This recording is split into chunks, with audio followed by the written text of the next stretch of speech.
रात में paper out हो जाता है और टेलीग्राम पर साफ साफ हर जगह पर ये वायरल होता है और मास लेवल पर वायरल होता है। 3 बजे यूट्यूब पर आकर एक लड़के ने बोला पेपर आउट। सर बहुत बड़ा घोटाला हुआ है, बच्चों के साथ बहुत ज़्यादा खिलवाड़ हुआ है। अपकमिंग डॉक्टर्स को जो है क्या कैसे बनाएंगे डॉक्टर्स? उन्होंने जानबूझकर कल ही 4 तारीख को रिजल्ट आउट किया ताकि इलेक्शन में दब जाए।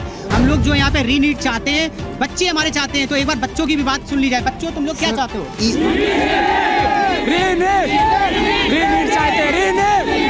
देश की सबसे बड़ी और दूसरी सबसे मुश्किल परीक्षा NIT UG पर बवाल थमने का नाम नहीं ले रहा। 5 मई को नीट की परीक्षा के दिन से ही नीट एग्जाम 2024 पर एक-एक करके बड़े संगीन आरोप लगते जा रहे हैं। पहले नीट पेपर लीक और अब नीट रिजल्ट स्कैम का मामला। आखिरकार NTA ने अपनी चुप्पी तोड़ी है। और मेरी जो अभी मार्कशीट उन्होंने दी ना, OMR शीट, ठीक है, उधर मेरी जो ओरिजिनल मार्कशीट है ना, वो नहीं है। वो ओरिजिनल मार्कशीट है ही नहीं आपकी? वो नहीं है, वो OMR दूसरा है जिसपे एक भी मार्किंग नहीं है। मैंने पूरे 680 मार्क्स का पेपर सॉल्व करके आई थी। और नीट 2024 पर आरोपों के जवाब दिए हैं। इसे NTA की सफाई भी कह सकते हैं। कुल 4 बड़े आरोप हैं और उन सभी पर NTA का जवाब आया है।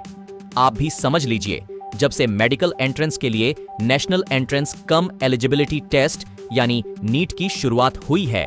4 जून को जिस दिन इलेक्शन रिजल्ट्स आए दोस्तों, इसी दिन प्री मेडिकल नीट एग्जाम के भी रिजल्ट्स आए और इन रिजल्ट्स को लेकर देश भर में लाखों स्टूडेंट्स हल्ला मचा रहे हैं क्योंकि बहुत से अजीब इत्तेफाक इनमें देखे गए हैं। पहला, इस बार 67 स्टूडेंट्स को ऑल इंडिया रैंक 1 मिली है, यानी उन्होंने 720 out of 720 full marks score किए। ये बहुत ही अजीब इत्तेफाक है क्योंकि पिछले साल नीट 2023 में सिर्फ 2 टॉपर्स थे जिन्हें ऑल इंडिया रैंक 1 मिली थी। नीट 2022 में सिर्फ 4 टॉपर्स थे और इस बार 67 टॉपर्स, सबके सबको ऑल इंडिया रैंक 1 मिली। और इन 67 में से 6 लोग सिर्फ एक सेंटर के थे। क्या ऐसा सही में पॉसिबल हो सकता है? दूसरा, इन 67 रैंक 1 स्टूडेंट्स के बाद जो अगले 2 स्टूडेंट्स आते हैं रैंक में, उनको मिले हैं 719 और 718 मार्क्स 720 में से। और ये भी एक ऐसी चीज है जो टेक्निकली पॉसिबल नहीं है क्योंकि नीट के एग्जाम में हर सही आंसर के लिए आपको मिलते हैं +4 मार्क्स और हर गलत आंसर के लिए आपको मिलते हैं -1 मार्क। तो अगर किसी स्टूडेंट ने सारे क्वेश्चंस को अटेम्प्ट किया है और एक क्वेश्चन का आंसर गलत आ जाता है तो उसका स्कोर आएगा 715 आउट ऑफ 720। लेकिन अगर वो एक क्वेश्चन अटेम्प्ट नहीं करता तो मैक्सिमम 716 मार्क्स आ सकते हैं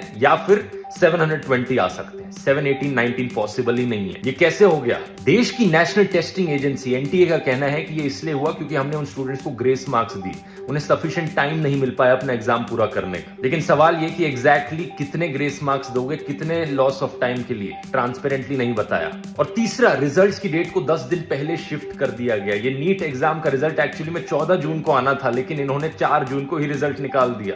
ऐसा कभी होते हुए सुना है आपने? स्टूडेंट्स कहते हैं ये इसलिए किया गया ताकि उनकी आवाज को दबाया जा सके। इलेक्शन रिजल्ट्स को लेकर जब हल्ला मच रहा होगा देश भर में तो इनकी आवाज कोई सुने ही ना। क्या यहाँ पर एक स्कैम को छुपाया जा रहा है? ये एक बहुत ही इंपॉर्टेंट मुद्दा है। लाखों स्टूडेंट्स के और देश के मेडिकल सिस्टम के फ्यूचर का सवाल है।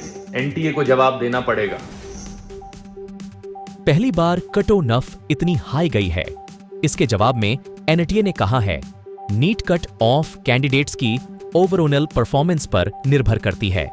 कटो नफ बढ़ने का मतलब है कि परीक्षा कॉम्पिटिटिव थी और बच्चों ने बेहतर परफॉर्म किया। नीट टोटल मार्क्स 7 to 20 होता है। हर सवाल 4 अंक का होता है। गलत उत्तर के लिए 1 अंक कटता है। अगर किसी स्टूडेंट ने सभी सवाल सही किए तो उसे 720 में से 720 मिलेंगे। अगर एक सवाल का उत्तर नहीं दिया तो 716 मिलेंगे। अगर एक सवाल गलत हो गया तो उसे 715 मिलने चाहिए। लेकिन 718 या 719 कैसे मिल सकता है?